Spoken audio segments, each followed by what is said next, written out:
Okay, so moving on to our second set of problems here. We are investigating compensation with some nice numbers for division. Okay, so we've kind of switched out of the addition subtraction mode that we were on. We're moving into more of a multiplication division kind of thing. So we want to tell what operation model is being described and then convert this into a number problem or a number sentence. Okay, so we're asked here how many hundreds are in 400, how many tens are in 40, how many ones are in 4. So we really have a missing factor for division here. That's the kind of scenario that's going on.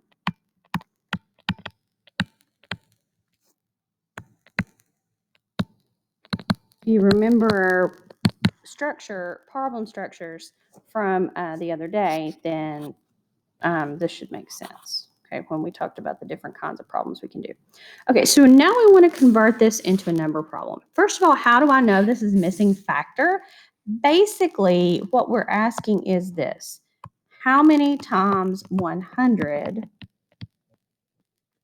equals 400? Okay, we're looking at a structure. So when we write problems for elementary kids, this is a pretty common structure we're going to use. Same thing here. We're being asked how many tens will be 40 and how many ones will equal 4. Now, this is kind of a way to start this. I mean, if we were maybe working with middle schoolers, what we might set this up as is like 100x equals 400. Our students aren't necessarily going to do that, okay? They're going to be doing things like 400 divided by 100. Maybe as they get in older elementary school, they may express the division like this. Oh my goodness. They also could express it in a different way. So let me give myself some more room here. We also could have this, right? 400 divided by 100. That's another pretty common thing to see. Okay, so either way, there are 400s in 400. Okay, same scenario down here with how many tens are in 40. We could express that all of these different ways. We probably would see this one most often. We also could see this and so forth. We could have 10x equals 40 for upper or for middle school kids. So either way, we know there are 4 tens in 40. And how many ones in 4? Okay, same kind of a situation here. How many ones are in 4? We can have this. We can have 4 divided by 1. We can have just 1x equals 4, that kind of a scenario. But either way, there are 4 ones in 4. Now the question asking us says, using base 10 blocks for each of the questions in part A and the operation model, explain why the answers must be the same. Okay, so we're going to start with that part first. We're going to explain how base 10 blocks tell us that that's going to be the same. So we know we've got smalls, right? And smalls equal 1. So if we ask ourselves how many smalls equal 4, that of course would be 4 smalls.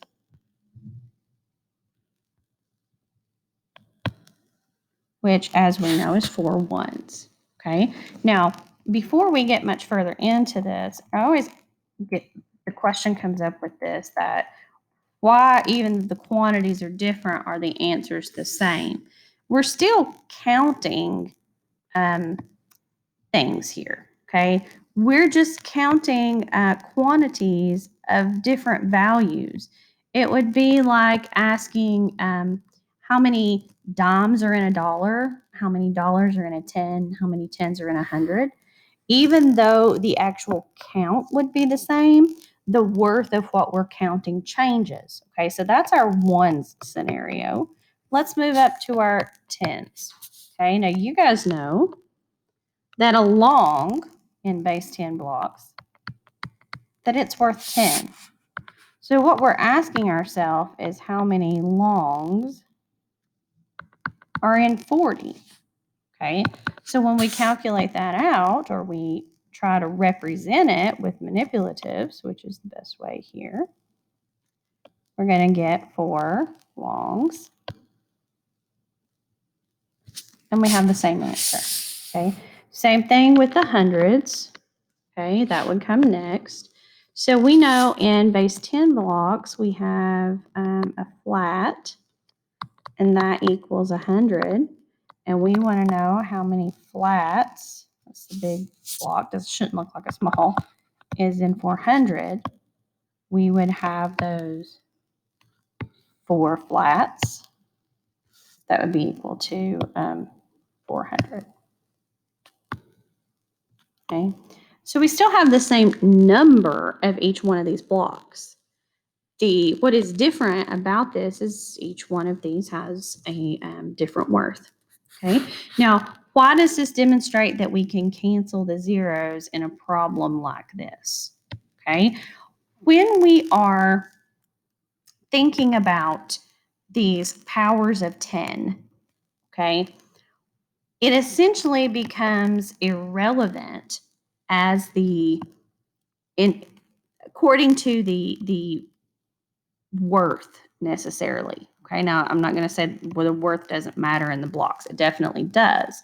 But when we are counting in terms of trading up to the next block, we are working with powers of 10.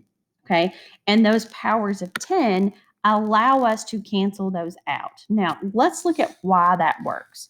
If you think about these values, if I take this 2,500,000 right here, let's put that in scientific notation so we can get a little bit of an understanding of what we're looking at.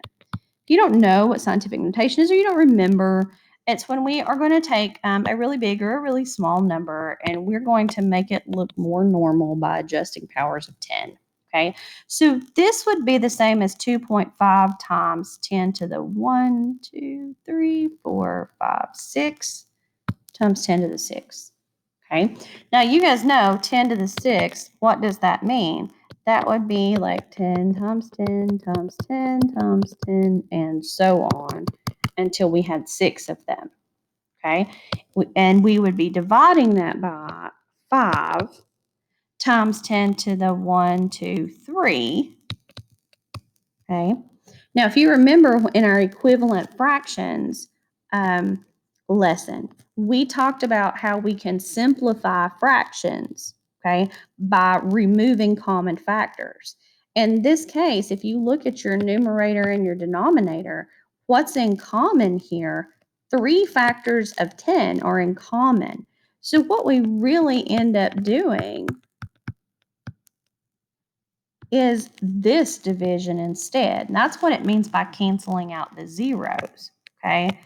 That would be 1 decimal to 3 divided by 5, okay? And we would be looking at 25 divided by 5, and then 0, 0 as our answer in that case, okay? We also, heck, if you are proficient with your exponent use, you know that this is, it's going to be, well, let's not go that route right now. We don't want to complicate things, okay?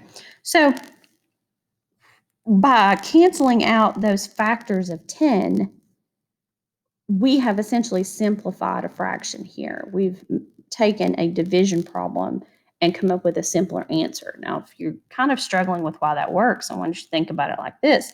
If you have 1 divided by 2, which is 1/2, or 4 divided by 8, do these not both yield the same answer? Yes, they do. We're typically thinking of these as fractions, but remember, fraction is just nothing but a division problem.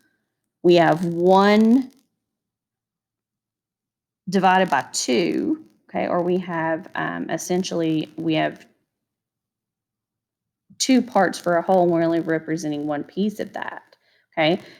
We know that if we were to perform these like a division, we would get the same answer, even though we have different representations. So it's kind of what happens here when we cancel out the zeros. We can only cancel out the zeros that are in both. So I could remove 3. That would work. And then that would give me a much easier problem to do. Now, why is this easier? Because we know 25 divided by 5 is 5. 0 divided by 5, 0 divided by 5. That's going to give us 0. So it makes this just a much easier problem, okay? In other words, we're factoring out what's in common, okay? And that's the same thing here. Here we had the worth of 1 in common, so we got 4 as an answer.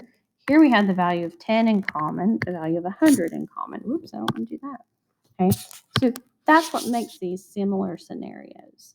Okay, put that back and let me leave that alone before I keep making a mess out of it. Okay, so let's move on down here to number 2. I'm going to give myself some space so I can write. Mentally calculate 2.5 divided by 0.05. Okay, we're going to compensate that. Now, we're going to do that by essentially getting rid of our decimals in this particular case. People tend to find that an easier calculation. So I adjusted 2.5 to be 25. So how did I change it? I moved the decimal one place to the right, and essentially moving one place to the right, that made that 10 times bigger. Okay, we went from 2.5 to 25. Okay, so I made what I'm going to split bigger.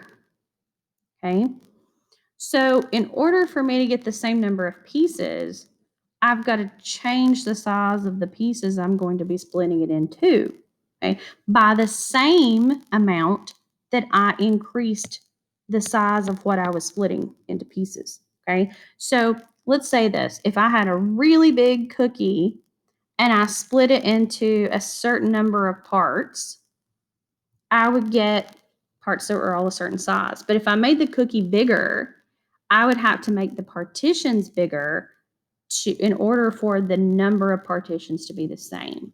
Okay, I hope that makes a little bit of sense. So if I made that 10 times bigger, I'm going to have to make this 10 times bigger. So we're going to compensate by making that 5 or one place to the right as well. And the answer to that is going to be 5. Okay. Is this the same technique and idea in part B? Yes, it is. We're essentially compensating by adjusting these values in the same way. Okay, the worth that we're adjusting has to be the same kind of thing that we change in both parts of this. Okay, it's very much the same. So let's use that idea, okay, to compensate 800 divided by 2.5, okay, or by 25, I'm sorry. Now, I think this is a very poor problem to choose to alter to make it mentally calculable because honestly, most students, once they get to this age, are familiar with 25 a lot because of the relationship with a quarter. Okay. We know that for every 100, every dollar, we get 4 quarters. So in this case, every 100 is going to give me 4 25s. My answer should easily be 32. Okay, but how can we make this look like a simpler problem? Okay, let's concentrate on maybe getting 800 down to a single digit. Okay, what if I decided to just make that 8? Essentially, what I had to do is I moved the decimal 2 places to the left, right? And that's reducing by a factor of 100 or dividing by 100, essentially. I'm making it 100 times smaller. Okay, so what about 25? What if I made it 100 times smaller? Or I just move those decimals to the left.